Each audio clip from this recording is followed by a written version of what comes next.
وہ تو چاہتے ہیں کہ ہندوستان چھوڑ دیں ہم. بتاؤ بھوت کے ڈر سے مکان چھوڑ دیں ہم؟ بتاؤ بھوت کے ڈر سے مکان چھوڑ دیں ہم؟ اگر واقعی تم تیار ہو تو احساس کرو چراغ امن کی لو پر شباب آئے گا، ستمگروں پہ یقیناً عذاب آئے گا. ڈٹے رہنا تم اے وطن کے شاہینوں، تمہارے دم سے نیا انقلاب آئے گا. خطابت کے رمق کی چمک دکھلانا چاہتا ہوں. جو 15 منٹ کا خوبصورت خطاب کا تحفہ آپ کی آخرت کے زلفوں کو سنوارنے کے لیے بہت قیمتی عظیم خطیب حضرت علامہ مفتی مجیب اللہ صاحب کی شکل میں میں گزارش کرتا ہوں کہ وہ تشریف لائیں. وقت کا خیال بھی کرنا ہے اور علامہ شہاب الدین ثقافی کٹک اڑیسہ کی بارگاہ میں بھی چلنا ہے. ذرا بلند آواز سے استقبال کریں، محبت کے ساتھ نعرہ لگا کر آنے والے نائب رسول کا استقبال. نعرہ تکبیر، نعرہ رسالت، مسلک اعلی حضرت نور الاسلام کانفرنس حضرت قاری ادریس صاحب قبلہ. میرا تعلق ہے اہل نظر کے اس قبیلے سے خدا کو جس نے پہچانا محمد کے وسیلے.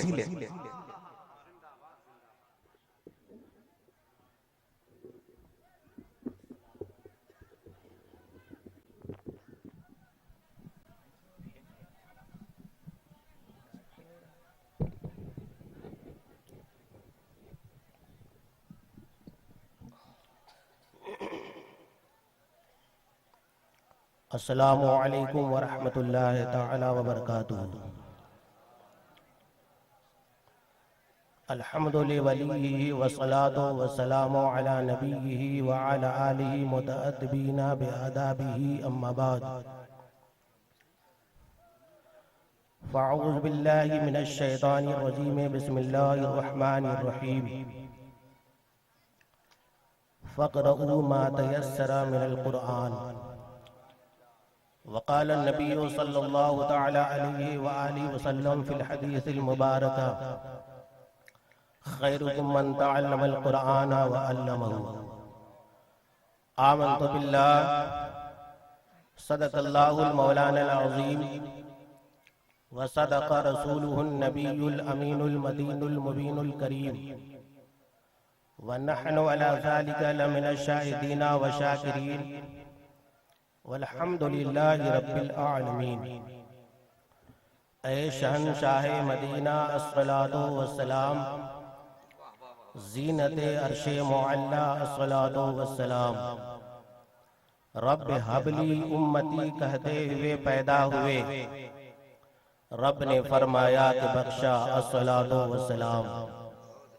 مومنوں پڑھتے رہو تم اپنے آقا پر درود، ہے فرشتوں کا وظیفہ الصلاۃ والسلام. میں سنی ہوں جمیل قادری مرنے کے بعد میرا لاشا بھی کہے گا الصلاۃ والسلام. حصول برکت و ثواب کے لیے آقا کریم علیہ الصلاۃ والتسلیم کی بارگاہ میں درود و سلام کا نذران عقیدت پیش کریں اور بلند آواز سے پڑھیں اللہم صلی علی سیدنا و شفیعنا و حبیبنا و نبینا و مولانا محمد بارک وسلم. صلو علیہ الصلاۃ والسلام علیک یا رسول اللہ صلی اللہ تعالی علیہ وآلہ وسلم. حضرات، آپ اپنے ماتھے کی آنکھوں سے دیکھ رہے ہیں کہ اس بزم نور میں بے شمار علماء کرام و شعراء اعظام رونق بزم ہے. اللہ تبارک و تعالی ان تمام علماء کرام کا سایہ ہم سبوں کے سروں پر تا دیر قائم رکھے. باہر سے جتنی بھی علماء کرام تشریف لائے ہیں، نقیب اہل سنت نے سبوں کا نام آپ کو بتایا. میں تمام لوگوں کا صمیم قلب سے علاقائی ایک مولوی ہونے کے ناطے استقبال اور خیر مقدم کرتا ہوں.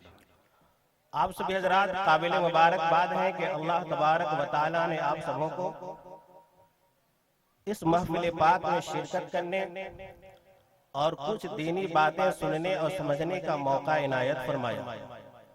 اللہ تعالیٰ آپ سبوں کی شرکت و سماعت کو اپنی بارگاہ میں قبول فرمائے.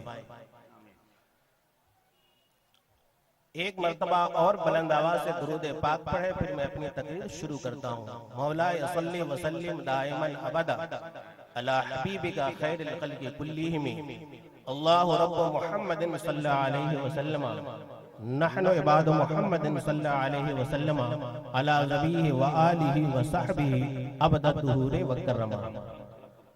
رب تبارک و تعالی نے ارشاد فرمایا، جس آیت کو میں نے خطبہ مسنونہ میں پڑھا کہ فَقْرَؤُوا مَا تَيَسَّرَ مِنَ الْقُرْآنِ، یعنی قرآن کی تلاوت کرو جتنا آسانی سے کر سکتے ہو، قرآن پڑھو جتنا آسانی سے پڑھ سکتے ہو، قرآن پڑھو جتنا تمہارے لیے ممکن ہو، جتنا تمہارے لیے آسان ہو۔ اللہ تبارک و تعالیٰ نے اس آیت پاک کے ذریعے ہم سبوں کو یہ بتایا کہ قرآن جتنا آسانی سے پڑھ سکتے ہو پڑھ لو۔ اللہ تعالیٰ نے ہمیں اور آپ کو بوجھل نہیں بنایا، اللہ تبارک و تعالیٰ نے ہم پر پریشر نہیں ڈالا، اللہ تبارک و تعالیٰ نے ہمیں آپ کو مقید نہیں کیا کہ ایک پارہ کمپلیٹ پڑھو یا آدھا پارہ پڑھو یا ایک پا پڑھو، بلکہ رب نے فرمایا کہ جتنا تیرے لیے آسان ہو اتنا ہی پڑھو، جتنا تیرے لیے ممکن ہو اتنا ہی پڑھو۔ مگر افسوس کی بات یہ ہے کہ صبح ہم سبھی حضرات اٹھ کر 4 طرح کا اخبار پڑھ لیتے ہیں، موبائل اور ٹیلی فون کے ذریعے 1 گھنٹے تک آدھے گھنٹے تک نیوز سن لیتے ہیں، مگر قرآن کی تلاوت ہمارا آپ نہیں کرتے۔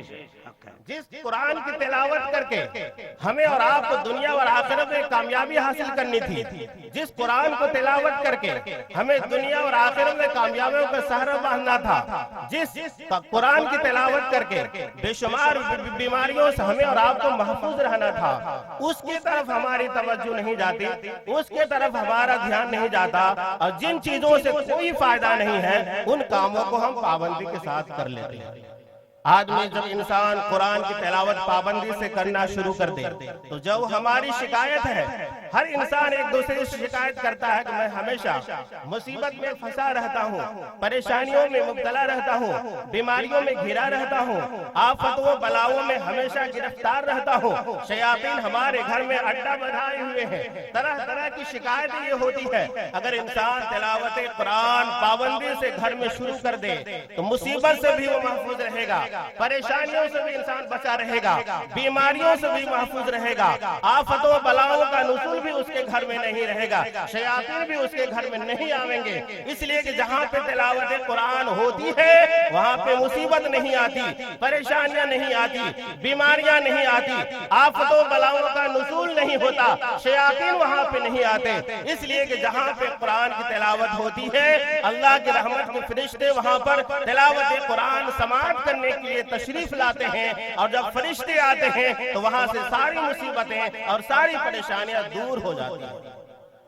کیسے فرشتے تشریف لاتے ہیں؟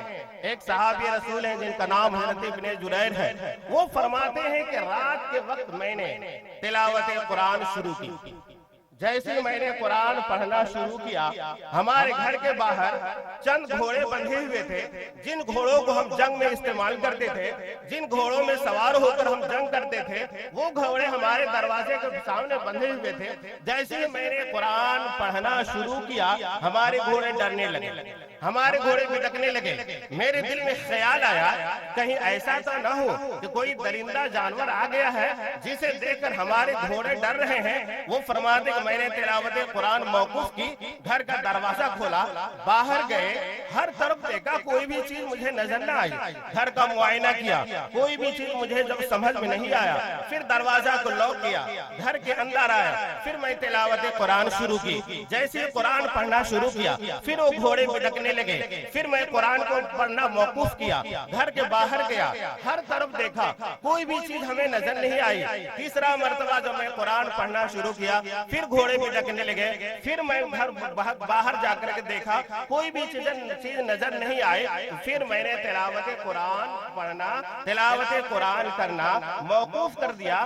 صبح ہوئی، آقا کی بارگاہ میں حاضر ہوئے اور عرض کے یا رسول اللہ صلی اللہ تعالی علیہ وسلم، رات کے وقت ہم تلاوت قرآن کر رہے تھے، رات کے وقت ہم قرآن شریف پڑھ رہے تھے، لیکن جیسے ہی ہم نے تلاوت شروع کی، گھر کے باہر جو دروازے پر گھوڑے بندھے ہوئے تھے یا رسول اللہ، میری تلاوت کو سن کر وہ ڈرنے لگے، میری تلاوت ہوتی ہی وہ گھوڑے بھڑکنے لگے۔ میرے دل میں یہ خیال آیا کہ کہیں ایسا نہ ہو کہ کوئی درندہ جانور آ گیا ہے جسے دیکھ کر ہمارے گھوڑے ڈر رہے ہیں، مگر مسلسل میں 3 مرتبہ باہر آیا، کوئی بھی چیز ہمیں نظر نہیں آئی۔ یا رسول اللہ آپ بتائیں کہ ہمارے گھوڑے ڈر کیوں رہے تھے، ہمارے گھوڑے بدک کیوں رہے تھے؟ تو آقا کریم علیہ الصلوۃ والتسلیم نے ارشاد فرمایا کہ جب تم گھر کے اندر قرآن پڑھنا شروع کر رہے تھے تو تمہاری قرآن کی تلاوت سننے کے لیے آسمان سے فرشتے ایک جماعت کی شکل بنا کر ہمارے گھر آ رہے تھے۔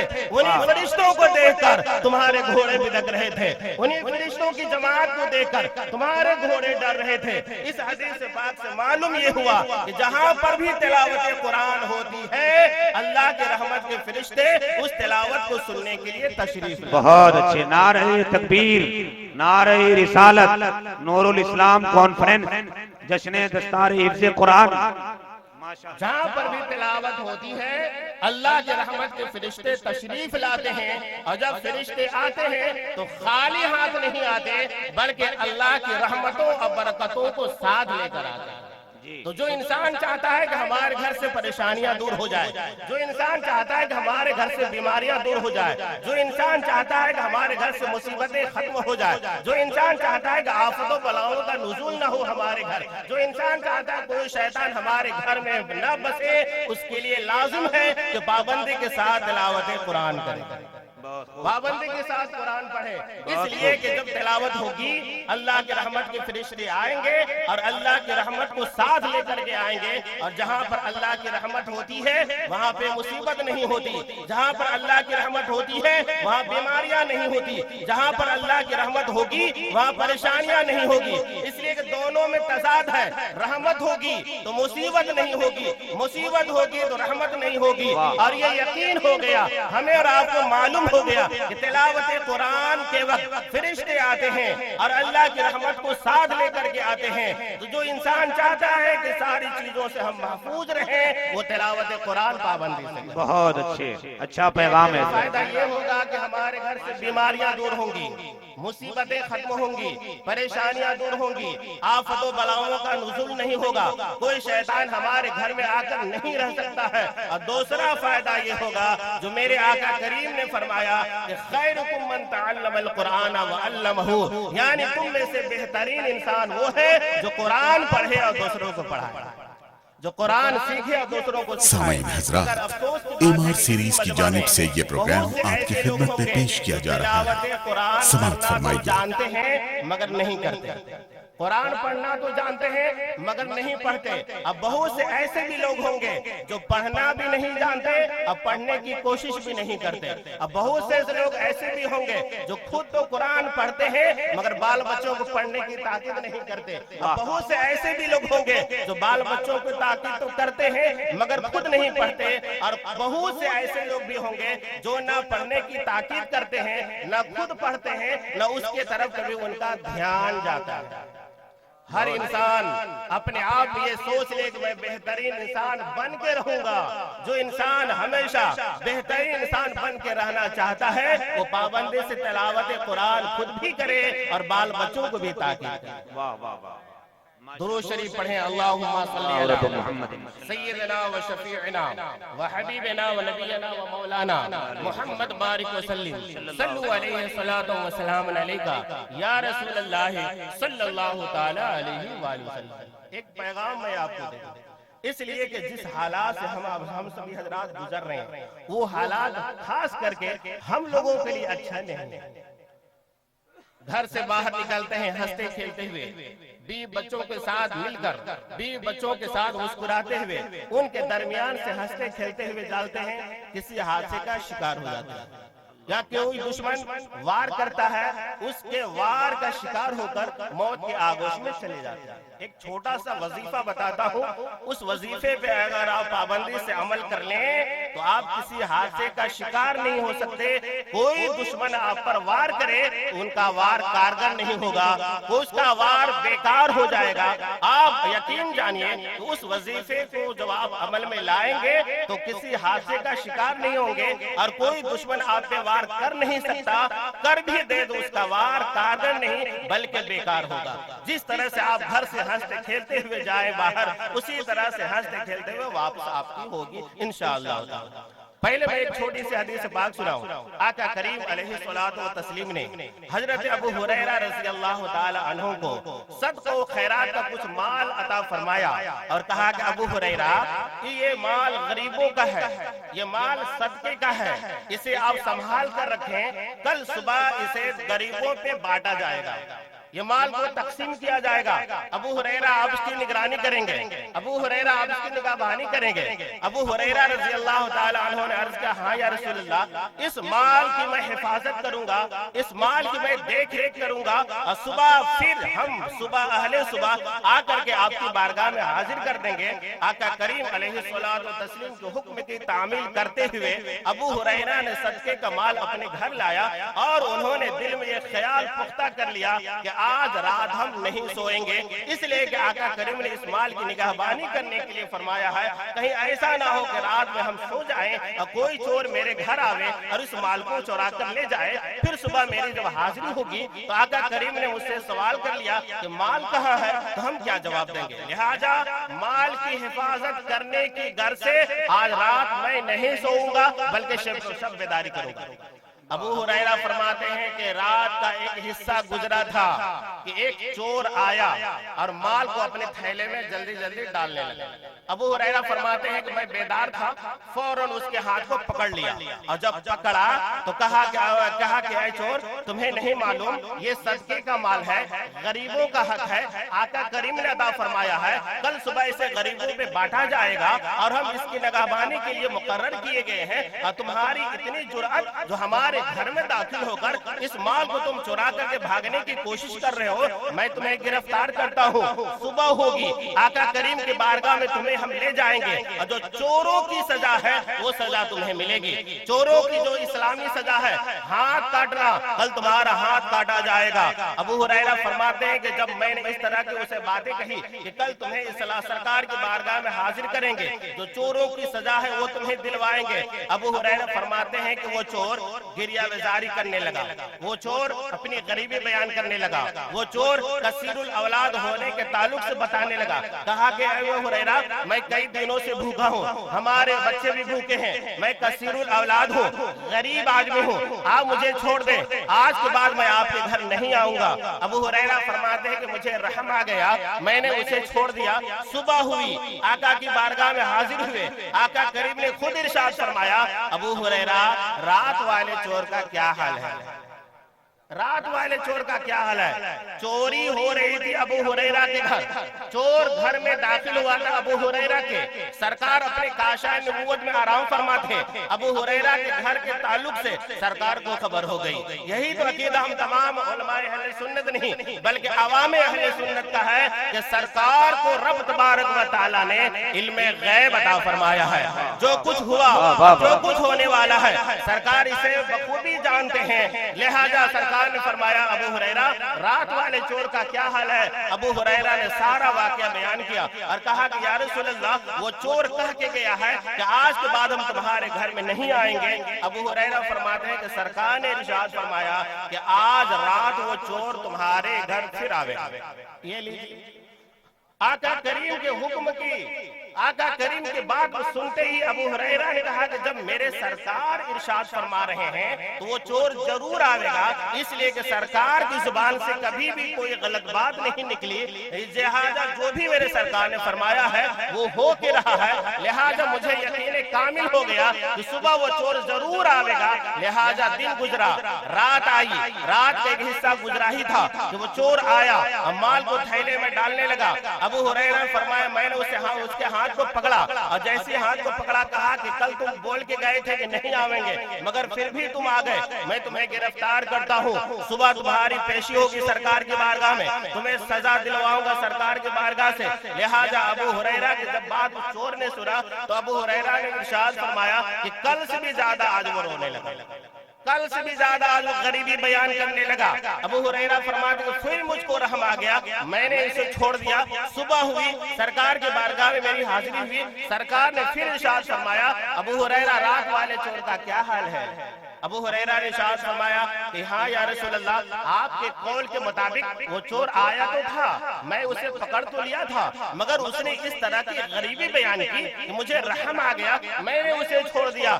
سرکار نے فرمایا کہ ابو ہریرہ آج رات وہ چور پھر آئے گا، وہ دن گزرا، رات آئی، پھر وہ چور آیا۔ ابو ہریرہ نے اسے گرفتار کیا اور کہا کہ تو مجھے 3 دن سے فریب دے رہا ہے، 3 دن سے مجھے جھوٹا وعدہ کر رہا ہے، 3 دن سے تم جھوٹ بول رہے ہو اور تم مسلسل 3 دن سے میرے گھر چوری کرنے کی غرض سے آ رہے ہو، آج تو میں تمہیں کسی حال میں نہیں چھوڑوں گا۔ ابو ہریرہ فرماتے ہیں کہ آج وہ رویا، گڑ گڑایا، غریبی نہیں بیان کیا، بلکہ کہا کہ ابو ہریرہ آج مجھے چھوڑ دو، میں تمہیں ایک چوری سے بچنے کا وظیفہ بتاتا ہوں، ایک وظیفہ بتاتا ہوں، اس وظیفے کو تم عمل میں لے آؤ گے تو تمہارے مال کو انسان شیطان بھی نہیں چرا سکتا ہے۔ ابو ہریرہ فرماتے ہیں مجھے حیرت ہوئی کہ کیسا چور ہے کہ چوری بھی کرتا ہے اور چوری سے بچنے کا وظیفہ بھی بتاتا ہے۔ کہا کہ بتاؤ، کہا کہ جب تمہیں یہ فکر لاحق ہو، جب تمہیں یہ شبہ ہو، جب تمہیں یہ خیال ہو کہ تمہارے مال کو کوئی چورا سکتا ہے تو اس مال میں آیت الکرسی پڑھ کے دم کر دو، آرام سے سوئے رہو، تمہارے مال کو انسان شیطان بھی نہیں چورا سکتا۔ یہ وظیفہ بتایا، ابو ہریرہ نے اسے چھوڑ دیا۔ صبح ہوئی، سرکار کی بارگاہ میں حاضر ہوئے، سرکار ارشاد فرمایا ابو ہریرہ رات والے چور کا کیا حال ہے؟ ابو ہریرہ نے عرض کیا ہاں یا رسول اللہ، آپ کے قول کے مطابق آج پھر وہ آیا تھا، مگر مجھے حیرت ہوئی اس کے بات کو سن کر، چوری بھی کرتا ہے اور چوری سے بچنے کا طریقہ بھی بتاتا ہے، وظیفہ بھی بتاتا ہے۔ کہا کہ کیا اس نے وظیفہ بتایا؟ کہا کہ وہ کہہ کے گیا ہے کہ جب تمہیں یہ فکر لاحق ہو، جب تمہیں شبہ ہو جائے، جب تمہارے دل میں خیال ہو تو تمہارے مال کو کوئی چورا سکتا ہے تو اس مال میں آیت الکرسی پڑھ کے دم کر دو، آرام سے سوئے رہو، تمہارے مال کو کوئی نہیں چورا سکتا۔ سرکار نے فرمایا کہ وظیفہ تو صحیح بتایا ہے مگر بتانے والا بہت بڑا جھوٹا ہے۔ وظیفہ صحیح ہے مگر بتانے والا جھوٹا ہے۔ سرکار نے ارشاد فرمایا ابو ہریرہ تمہیں معلوم ہے کہ 3 دن سے مسلسل تمہارے گھر میں کون آ رہا ہے چوری کرنے کی غرض سے؟ ابو ہریرہ نے عرض کیا نہیں معلوم یا رسول اللہ، آپ بتائیں کہ وہ آنے والا کون ہے؟ سرکار نے ارشاد فرمایا کہ کوئی انسان نہیں بلکہ شیطان تھا اور تمہارا امتحان لینے آیا تھا۔ لیکن جو وظیفہ بتایا ہو وظیفہ صحیح تھا مگر بتانے والا بہت بڑا جھوٹا ہے۔ پھر میرے آقا کریم نے فرمایا کہ یہ بات صحیح ہے کہ جس مال میں آیت الکرسی پڑھ کے دم کر دو اس مال کو کوئی چورا نہیں سکتا ہے، اور اپنے آپ پہ دم کر لو تو تم کسی حادثے کا شکار نہیں ہوگے، کوئی دشمن تم پہ وار نہیں کر سکتا، وار کر بھی تو اس کا وار بیکار ہو جائے گا، کارگر نہیں ہوگا۔ تو جو انسان چاہتا ہے کہ گھر سے ہم ہنستے کھیلتے ہوئے باہر جائیں اور پھر ہماری ہنستے کھیلتے ہوئے واپسی ہو، وہ انسان پر لازم ہے کہ جب گھر سے نکلنا چاہے تو دروازے پہ کھڑے ہو جائے، آیت الکرسی مکمل پڑھ لے، دروازے پہ دم کر دے، اپنے آپ پہ دم کر لے، آرام سے جائے، جہاں جانا چاہتا ہے جائے۔ جس طرح سے آدمی ہنستا کھیلتا ہوا جائے گا اسی طرح سے اس کی واپسی ہوگی انشاءاللہ تعالی۔ تو کون انسان چاہتا ہے کہ ہم ہنستے کھیلتے ہوئے جائیں گے اور اسی شان سے واپس آئیں گے؟ آیت الکرسی کو ہم گھر سے پڑھنے کے بعد ہی باہر نکلیں گے، ہاتھ اٹھا کے بس سب آدمی ہاتھ اٹھائے اور کہیں کہ انشاءاللہ آیت الکرسی پڑھیں گے پھر گھر سے ہم باہر جائیں گے۔ اللہ تعالیٰ آپ سبوں کی اس محنت کو اور اس وعدے کو اپنی بارگاہ میں قبول فرمائے۔ جب آپ اسے عمل میں لے آئیں گے ایک تو یہ ہوگا کہ آپ کسی حادثے کا شکار نہیں ہوں گے، کوئی دشمن آپ پہ وار نہیں کرے گا، وار کر بھی دے اس کا وار کارگر نہیں ہوگا۔ اور ایک اور میں بات بتا دوں، جو بھی کرونا وائرس چلا ہوا، جو انسان چاہتا ہے کرونا وائرس سے بھی ہم محفوظ رہیں، ہمیشہ صبح صبح اٹھ کر آیت الکرسی اور سورہ فاتحہ پڑھ کے اپنے آپ پہ دم کر لے، پانی میں پھونک مار کر پانی میں دم کر کے پی لے، اپنے بال بچوں کو پلا دے، کرونا وائرس سے آپ محفوظ رہیں گے انشاءاللہ تعالی۔ اور اپنے دروازے پہ لی خمسۃ اطفی بہا حر الوباء الحاتمہ المصطفیٰ والمرتضیٰ وابناہما والفاطمہ، اسے کسی عالم دین سے لکھوا کر اپنے دروازے پہ لگا دیں، آپ کے گھر میں کرونا وائرس داخل نہیں ہوگا۔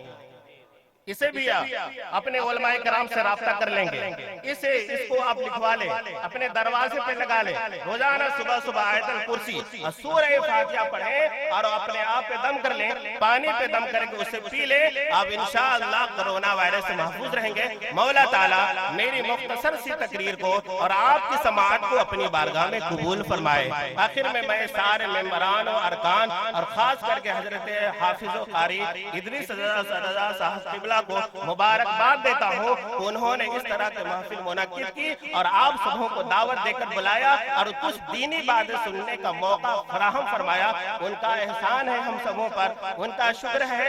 اللہ تبارک و تعالی ان کی ساری محنتوں کو، اراکین اور ممبران کے ساری محنتوں کو اپنی بارگاہ میں قبول فرمائے، آمین بجاہ سید الانبیاء والمرسلین، وآخر دعوانا ان الحمدللہ رب العالمین، استغفر اللہ رب من کل ذنب واتوب اشہد ان لا الہ الا اللہ واشہد ان محمد رسول اللہ۔ السلام علیکم ورحمۃ اللہ۔